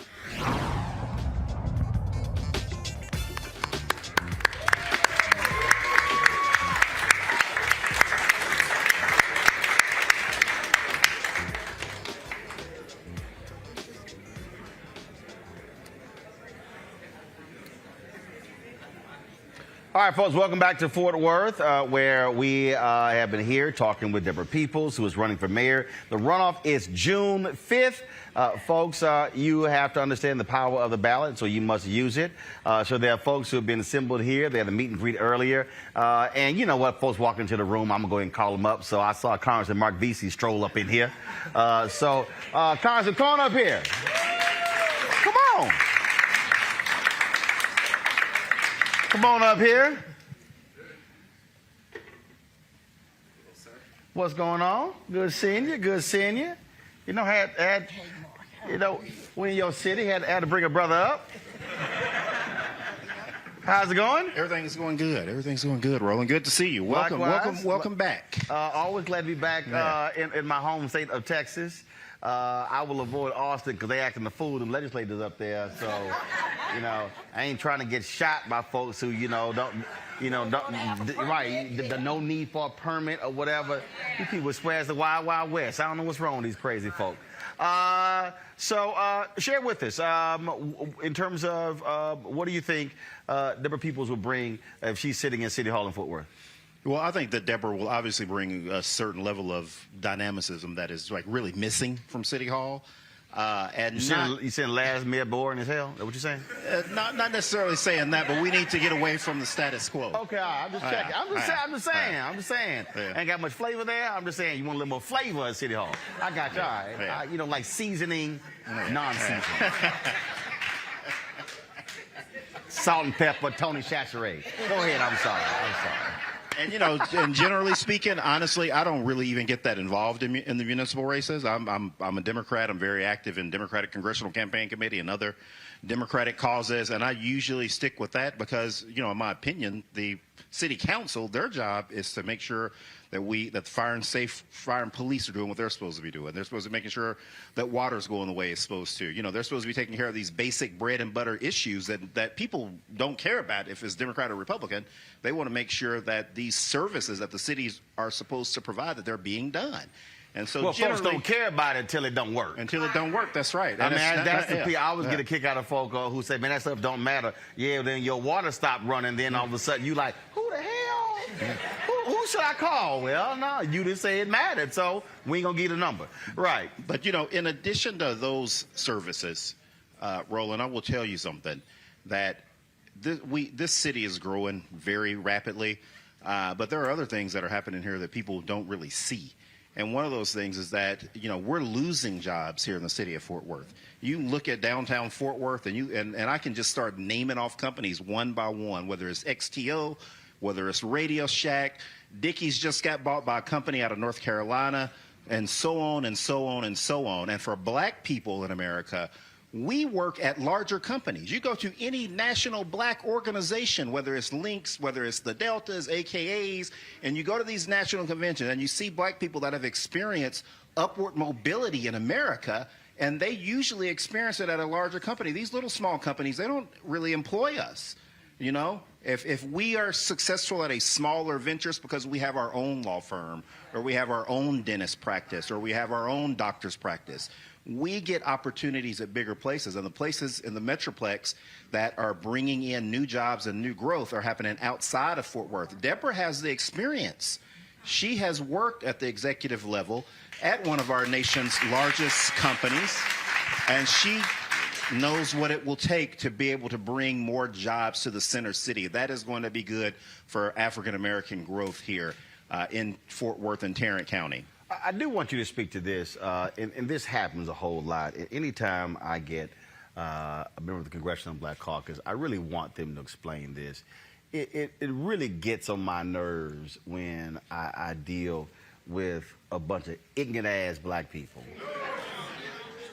who haven't, who CBC ain't nothing. They don't do nothing. I don't know what they doing. They're failing us. And I have to explain to people that, first of all, you don't even understand what the role of a member of Congress is. That's one. When you talk about those basic services, the reality is the phone calls that come into a member of Congress's office, dealing with Social Security checks, dealing with very basic fundamental things, all those things absolutely matter. And most people get caught up because they say, well, I don't see so-and-so's name on bills, not realizing that most people names will not be at the top of the list on a particular bill. And so speak to the folk who, again, who have this view that the CBC is a do-nothing group that has no impact on black America. Because, I mean, I deal with that a whole lot. And people are like, man, why are you defending the CBC? I'm like, because you don't know what the hell you're talking about. Right, right. Yeah, exactly. And let me tell you that, you know, one of the things that Donald Trump did was that he took credit for the amount of money that the HBCUs got. A lot of you probably saw that on the news. And he was going around the country doing a victory lap, talking about all this money that he brought to HBCUs. That was the Congressional Black Caucus. That was money that we worked and fought hard for and insisted on before the final budget to make sure that HBCUs got those monies. So the bill was from Congressman Alma Adams in North Carolina. Absolutely. Trump didn't know what the hell that bill was. No, not at all. Not at all. He did a photo op with some presidents and said, and look then at all he the lied, money. kept saying, oh, they would never get, now they got permanent funding. No, it's literally one initiative that was started by President Bush, renewed by Obama. Then we had Walter Kimber on, the president of Dillard University, who broke it down. But again, the lie kept going. I mean, I even had black people saying, Trump saved HBCUs. I'm like, how dumb are you? I mean, it's just it's not like they passed an annual $5 billion allocation to HBCUs. And that's a different conversation. But that's the thing that again, we had to walk people through. He had nothing to do with. That was Congresswoman Alma Adams' bill. Absolutely. And then also, the CBC put money in the farm bill. Also went to land-grant institutions. And again, that's the stuff that people don't know, and that does not show up when they have bill signings. Yeah, that's right. That's right. Yeah, there are so many different things that we do that people don't think about. I mean, like, for instance, I fought very hard in this last stimulus bill to make sure that we had money for cities to be able to put broadband into neighborhoods. And there are 5 neighborhoods in my district, one outside of my district. Como's outside of my district, but everybody know that I have love for Como because that's where I'm from. And Como got some of the money too. You out, right. You don't come home. They be like, man, you better send a check. See, Attorney Leon Reed, he knows. So yeah, I mean, and so it's things like that we do. See, Mark, I gotta help you. All right, see, Mark, you just sped past that too fast. So you need to unpack that properly. You got to slow it down. You got to say, as a member of Congress, there are 5 neighborhoods that are getting money directly where black people live to get the internet. See, Mark, you got to say it that way, Mark. I'm just saying, I got to help you out. You know, because you explained it like a member of Congress does. You got to say, no, and then you got to name the 5, Mark. You got to name the 5. See, you got to, see.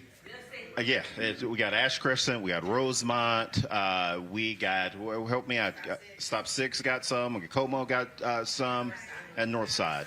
That's right. So next part, so you got to say, so all y'all live in these neighborhoods, if your internet, you now have it improved because I got the money. And if you have a young person in school, like I have a 15-year-old that finally, thank God, went back to school like 2 months ago.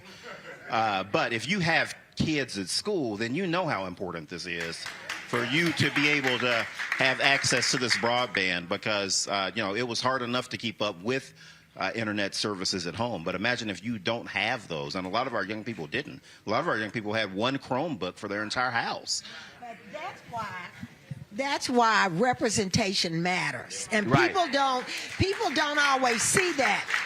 We understand issues because we live in these communities. We experience these things. And it's not about taking something away from somebody else. It's making sure that our children have access to those things. And that's why we were so impacted by COVID. And that's why I talk about education a lot. You know, the Zoomies and the Roomies. The Roomies are the ones who came back to school, but the Zoomies are the ones that we lost. They're sitting out there. They don't understand what's going on. They check out. They're sleeping on the Zoom call. And so representation matters because we know issues that impact our community and we're going to call attention to them. I said I was going to take some questions. Come on, sister in the back. Wake up. Come on. Y'all back there. See, right there. She just said folks were sleeping on the Zoom. Come on up. I got the singer Major. He's waiting. He's my next guest. But we're going to take about 5 minutes of questions here. I got you. You ain't got to stand up. I got you, boo. I got you. Come on. Come on. There you go. Thank you. Hi, my name is Sophia. Oh, God. Sophia, you ready to vote? No. She's 14. I'm 14. I'm just checking. I ask everybody. I have friends that are 18, and I'm trying to make them vote. You going to make them vote? Oh, yeah. Okay, all right, cool. All right, just checking. Just checking. But, so during the pandemic, a lot of my friends have been facing a hard time during school and, you know, struggling with, you know, their education. So I was wondering how you would address that towards my friends and how, you know, try to make them vote and go out and help tell other people and my friends to how to go vote. Thank you. All right. There's a budding politician here. Then you got to tell me where you got that shirt from. That's a nice shirt. That is a nice shirt. That is a nice shirt. Well, if y'all selling it. Sophia. Come over here. I'm going to come over here. Come over here. Turn around. Right there. Come on. Slide this way. Right. Get it right camera. Y'all need to see the shirt. All right. That's nice. I'm telling you, it's a nice shirt. I'm just saying. It's a Juneteenth shirt. That's right. So, Sophia, any mayor that doesn't care about what's happening with our students is crazy, and they're letting us down. You are going to be making decisions for me in the next 10 years, baby. You're going to be 24. In 20 years, you'll be 34. You'll be deciding what nursing home you're going to put me in. And so we have to partner with our ISDs and all of our schools around here to make sure that we are providing you with the curriculum and the tools that you need to be successful. And there's a State Board of Education member here, Aisha Davis, and she knows that. We got to make sure that stand up. We're trying to sit down. That's right. Stand. Okay. Hold on. Why we ask black people to stand up? And they how they stand up. Like, Aisha, stand up. Stand up. No buckle knees. Stand up. She's trying to be all humble now. Look, you ask me to stand up, I'm going to stand up. But that's why representation matters. Because she's down there in Austin fighting about what goes in your textbook so that you know we didn't come over here voluntarily to go clean up houses and stuff. It was involuntary. And so we're going to partner. We're going to be joined at the hips with schools, and I'm going to meet with superintendents all over and teachers to talk about what you need and what the city does to make it better for you. All right. Mark, go ahead. And let me say this too. The reason why you want young people to go out and vote for Deborah and go out and vote for city council and all these other races is that ultimately that's how you really make change. Now, I'm not going to, bore everybody with any history lessons, Roland.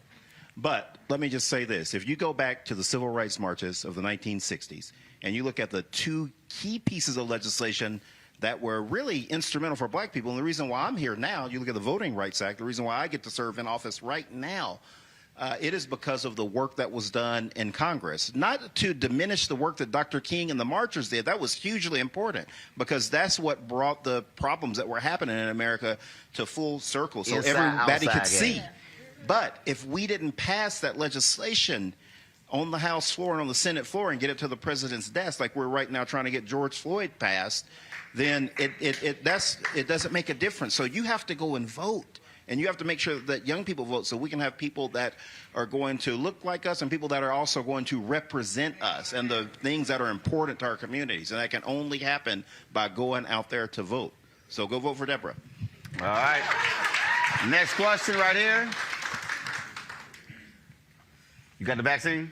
Oh, yeah. All right, just check it. So or do you just want to show your bling bling mask? I'm just messing with you. I don't show my face. I'm messing with you. Go ahead. I don't show my face on any kind of publication. So speaking on education and the good hold the mic up. Hold the mic up. There you go. And the good point that you made with now HB 3979 passing Senate and the House. For everybody who don't know. For everybody who doesn't know, that's critical race theory being taught in your schools. That point that you just made wouldn't even be told in our schools. So because of white fragility and white tears and their whitewashing of history, what are you going to do and what do you feel about that? And then also I wanted to know about how do we go about educating those who are against the CRT, but they really don't even know what it is. Okay, first, look, I'm gonna start answering this first. I got this. First of all, 99.9% of the people out here talking about critical race theory don't know what the hell it is. They have no idea. They can't spell CRT.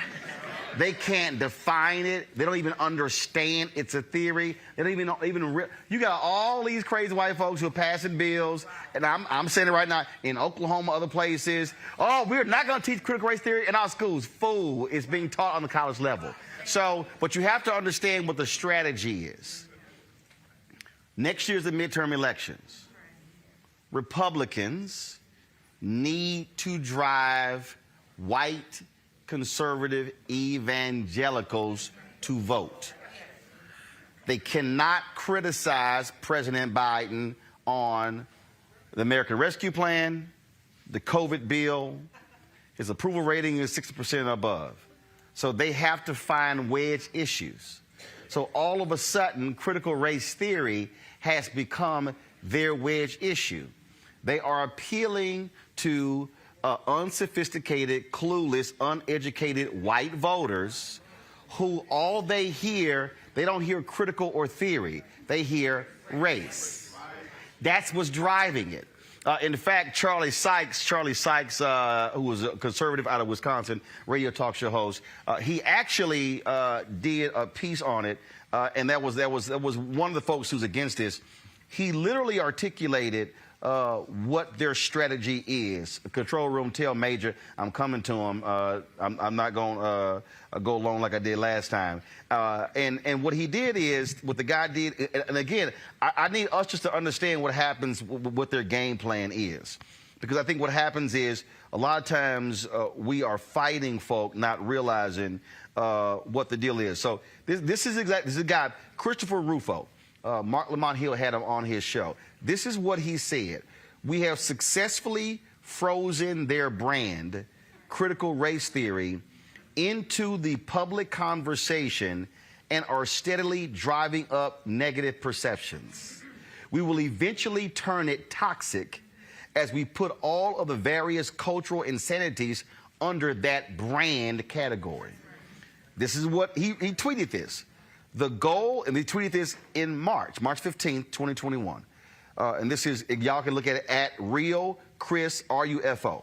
The goal is to have the public read something crazy in the newspaper and immediately think critical race theory. We have decodified the term and will recodify it to annex the entire range of cultural constructions that are unpopular with, he put Americans really mean white Americans. So that's what they did with defund the police. That's what so you have to understand what the strategy is. And so we have to counter the strategy by saying, no, we're not going to play your white tears games. And then what has to happen is at every time when somebody steps up to the microphone to decry critical race theory, we got to say, what is it? Define it. No. Don't tell me you're against it. Define it. They can't. And so, but what happens is whenever these things happen, and then look, I'm someone who I fight with words. This happened all the time when I was on CNN. So what happens is, what they do is, they want you to immediately go into defensive mode in defending it to counter them. And what your strategy has to be is to, one, take a breath and then say, so what is it? No. Please define critical race theory. And then you wait. And then when they say, well, no, you tell me what it is. No, you brought it up. So please, I need you to define me what critical race theory is. Then I need you to explain to me where critical race theory is currently being discussed.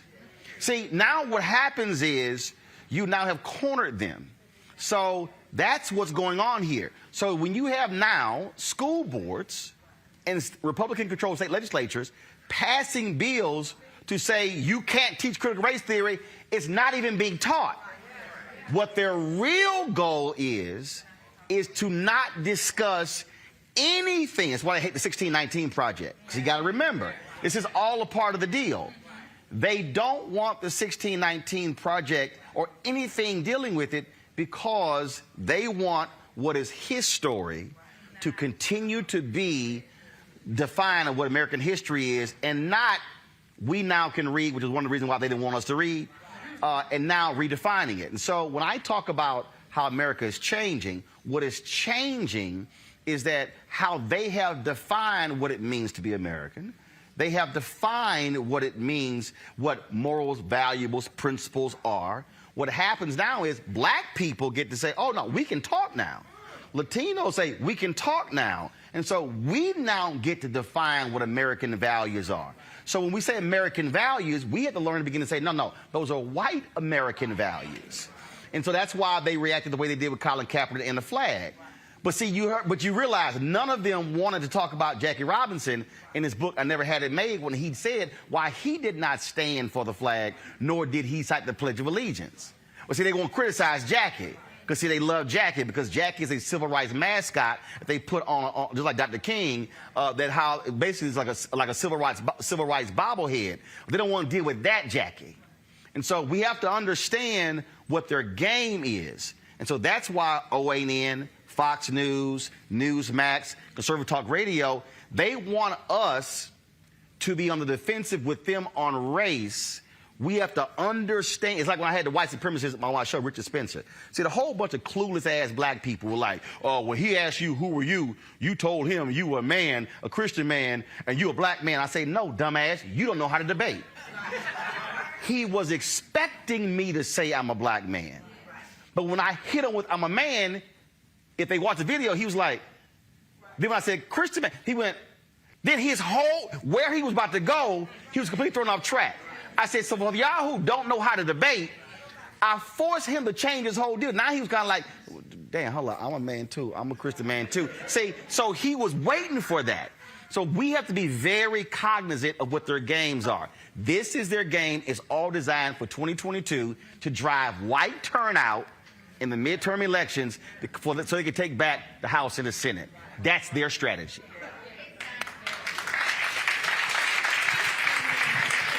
I know, hey, Major, I know you're holding. I was going to go to a break. I'm going to go to you right now. My man, Major, how you doing? My frat brother. Major, you there? Y'all bring up Major. I can't hear him. Can you hear me? Major, unmute your doggone computer, man. It should be muted. You went to the high school for performing and visual arts? Yes, indeed. Now I can hear you. Major, what's up? Man, you are now I can hear you, my brother. How you doing? I'm great. I'm great. Well, look, man. Hey, look. First of all, I'm so glad to have you. I'm glad you got your damn shirt button. Because last time I saw you, you walk around here thinking you Jeffrey Osborne with the shirt all unbuttoned. I'm surprised you didn't have a sheer shirt on. Well, can you woo woo woo? Can you woo woo woo? Huh? No, I don't woo woo. I get paid to talk. Listen, you get paid to sing. Listen, man, I'm super honored. I'm super honored to be here with you, man. I'm loving the work that you do. I've always loved it. Found out we're basically like cousins in another space, but it's good to be here, brother. Celebrating 5 years. Why I love you. Talk about that, man, folks. Your song "Why I Love You." You got all these folk. They get married to your song. I say some folk can get divorced to the song as well. It's a good send-off song too, so your song can go both ways. Listen, it honestly is. The song is a reality check. If you don't have a love that is founded in reciprocity, understanding that if both people are giving, nobody's left empty, it's a love that isn't one that you should continue keeping, because that's a dysfunctional love right there. And how they gonna make May 20th major day in Houston? Sylvester Turner, the mayor, of course, our Alpha brother. So you got your own day. So did any rights come with it that you get to like park illegally? Did you not pay your water bill? Roland, there's tons of privileges. We don't speak about them. We just rise up in them. If you know what I mean. I got a whole day, Doc. I understand. You got a whole day. Talk about your new album coming out. It's about time. It's been a while. Listen. We have new music. What happened? What was it delayed by COVID? The project is definitely inspired by what COVID mandated. COVID mandated a stillness, a sit down, take introspection, and just accountability for how we contribute to the way in which this world operates. But the song that I have coming out soon at the end of June is actually in conjunction with season 5 of Black Love on OWN. It's a song called Baby Will You Love Me. It's got, that soul, that funk. It feels really good. Kind of puts you in the vein of Leave the Door Open with Bruno Mars and Anderson .Paak. Okay, all right, I see you. Now, also, for folks who don't know, you also are very much, we've been talking about voting, of course. Deborah Peoples is running for mayor here in Fort Worth. The runoff is June 5th. You put out a voting video. I rerun that as well, and so you understand how important this is, too. Absolutely. No vote, no voice. Don't expect to have opinion. Don't expect for people to understand your plight if you're not stepping into this democratic opportunity to make certain that your voice is counted. Well, Major, so the new work drops at the end of June. What's the name of it? And then is it for pre-sale right now? No, it's not pre-sale right now. Baby, Will You Love Me? It's been teased right now in the Black Love series on OWN right now. Man, just stay tuned. It's a lot of great stuff. I don't know if you saw your brother in as Curtis Mayfield in the Genius Aretha series now on Hulu, starring Cynthia Erivo. But, man, I'm putting in work, man. So stay tuned for new music, new TV and film stuff. We doing it, man. Okay. Well, man, certainly glad to hear that.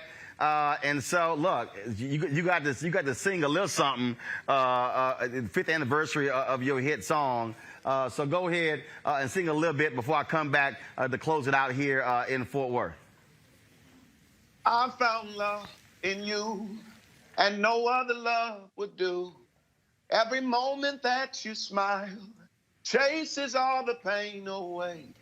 Forever and a while, in my heart is where you'll stay. This is why I love you. This is why I love you. Yeah, baby.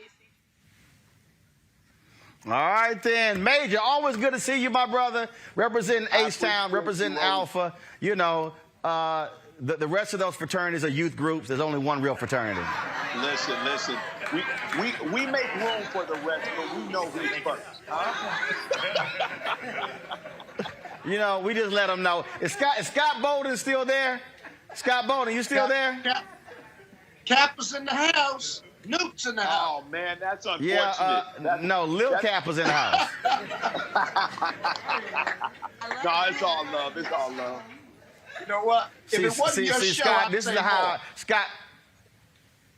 Scott, I keep telling you, without Alpha, y'all be known as Kappa Psi.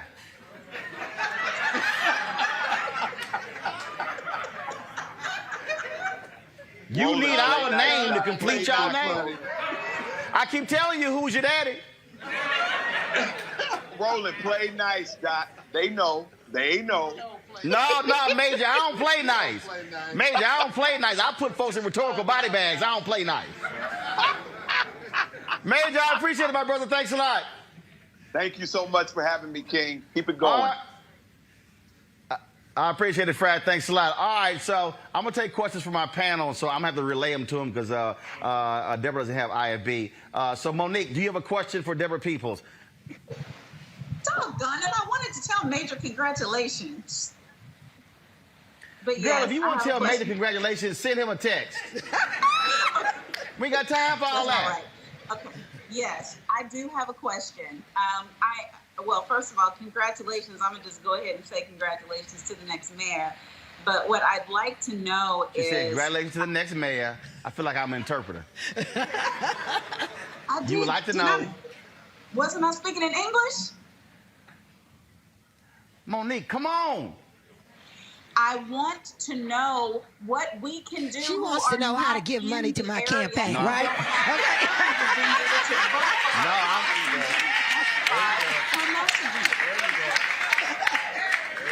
All right, so Monique said, folks can't vote for you. How can they help with your messaging? And Deborah said, send her a damn check. Deborah said they got the messaging. She just need the money for the messaging. But also tell Monique she can tweet about me. She can go on social media. She can tell people about my campaign. Tell them to go look up Fort Worth so they know we are the 13th, soon to be the 12th largest city in the country. And I know it hurts people's feelings in Atlanta and D.C. and New Orleans, and my New Orleans family is here tonight, but we bigger than all of that. And so we are a city to be reckoned with, and we're going to do great things when I am mayor. But I'm a Deborah, D-E-B-O-R-A-H. It's Deborah Peoples for Mayor.com. You can read all about me. You can donate to the campaign. You can sign up to volunteer. We do phone bikes. And wherever you are, Monique, you can make calls from wherever you are. Hey, Scott, you going to send a check, Yes, sir. Scott.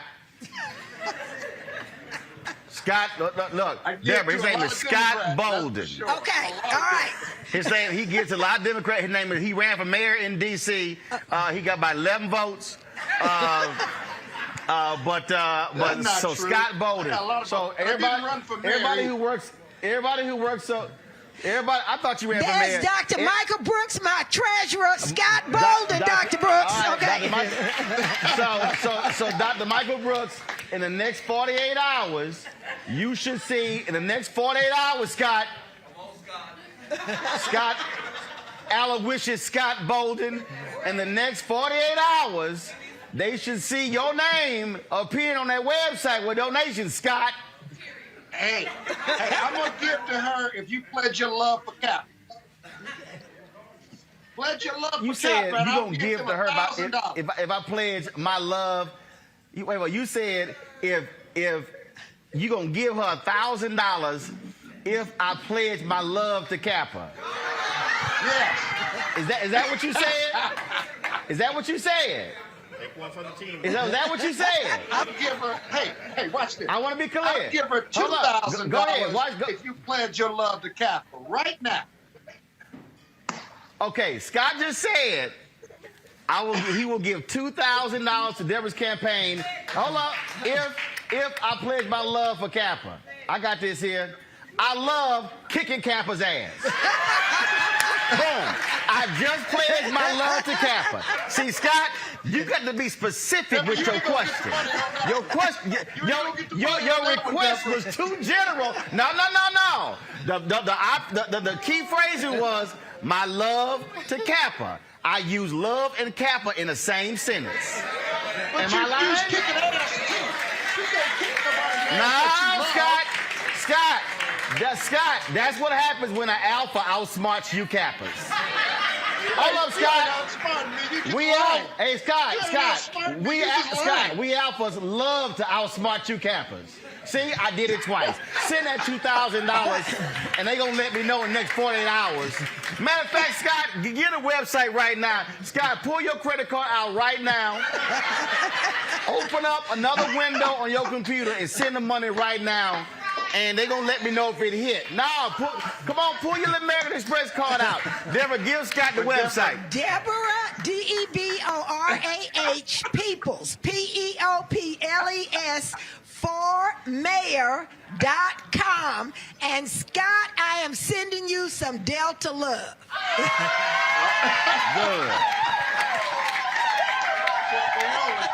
Hey, Scott, ain't your wife a Delta? Scott, ain't your wife a Delta? No, she's. Scott, is your wife a Delta or AK? No, she's not. She ain't Greek? But I don't know why she married you. All right.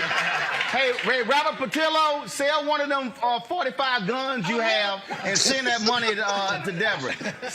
Robert Patillo, no, Scott, you don't get a question. You got to send a check. No, Scott, what? What's your question? I can't ask her a question? Damn! No, Scott, you want to ask a question, you got to send 3,000. See? The price go up. What you want to do? See, he ain't trying to ask a question now. All right, Scott, what's your question? Hurry up. Scott, hurry up. They really do. Hey, Scott, you're a lawyer. The FCC does not regulate online. They only regulate broadcast entities. Well, that's the law. See, boy, I keep telling you, Alpha. Whoever regulates you hey, Scott, needs to get on your job. Scott, my mama and daddy don't regulate me, so you need to go ahead and be quiet. Robert Patillo, what's your question? Or you gonna send? No, Robert, you gonna send some money to? You're a lawyer. Robert, you need to send some money to the Deborah campaign. Roland, I work for a nonprofit. That's the difference between me and Scott and his palatial estate. Hey, I don't want to hear that nonprofit stuff. Sell one of those AR-15s you have and go and raise some money. You know all the guns you love in Georgia. Next to me right now, besides this one. But I did have a question. What we have Robert, seen is go sell that gun. Come on, what's your question? Hurry up.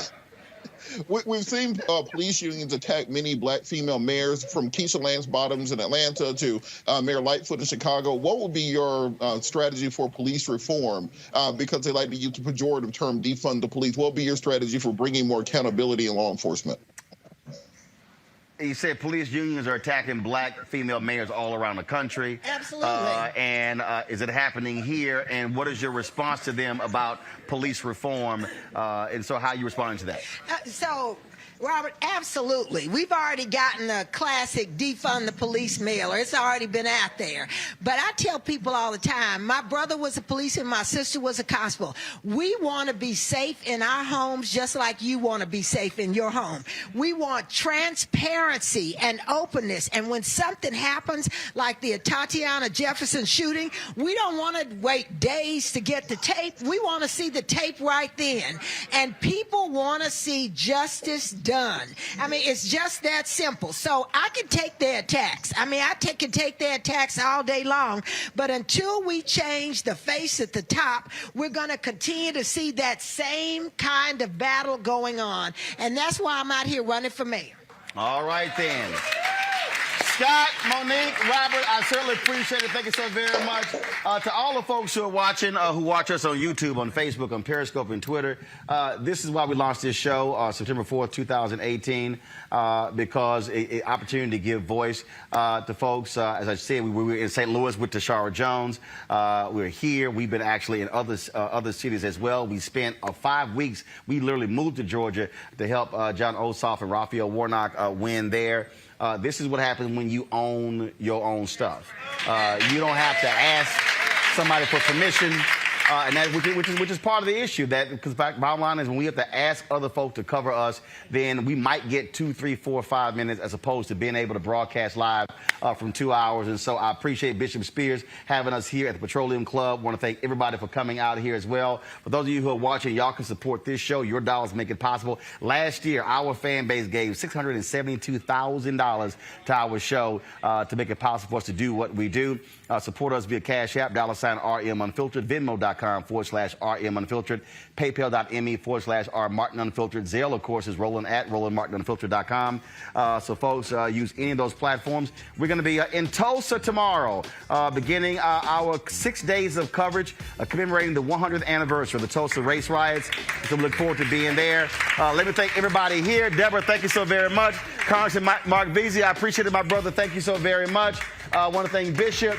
I want to thank, I saw Commissioner Brooks. I saw him. What loud Mary Ellen Hicks. Yeah, just ain't nothing changed. She was loud 30 years ago when I was here. Ain't nothing changed. And so I see all my Alpha brothers in the house. I appreciate all of y'all here. Thank you so very much. For the rest of y'all who join the youth groups, whatever. Cheryl Smith, I see you here representing the black newspapers. Thanks a bunch. Hey, folks, again, tomorrow we'll be in Tulsa, and so we'll look forward to that. There's an unveiling of a mural at noon, so we're going to be leaving here at 6 o'clock in the morning, getting down the road to Tulsa to live stream that for y'all. There's no other platform that's doing this, no other black-owned media that's doing this, and so that's why this matters. So we need y'all to support what we do. So we appreciate it. Thanks a lot. I'll see y'all tomorrow from Tulsa. Y'all know how we always end the show. Y'all know how we end the show? Y'all know how we do it? Okay, y'all clearly don't watch the show. Okay, so I was in the show, I say holla. So on 3, Zim, give me a wide shot. Give me a wide shot, Zim. On 3, okay, y'all ready? Zim, there you go. No, keep it right there. All right, 1, 2, 3. Holla!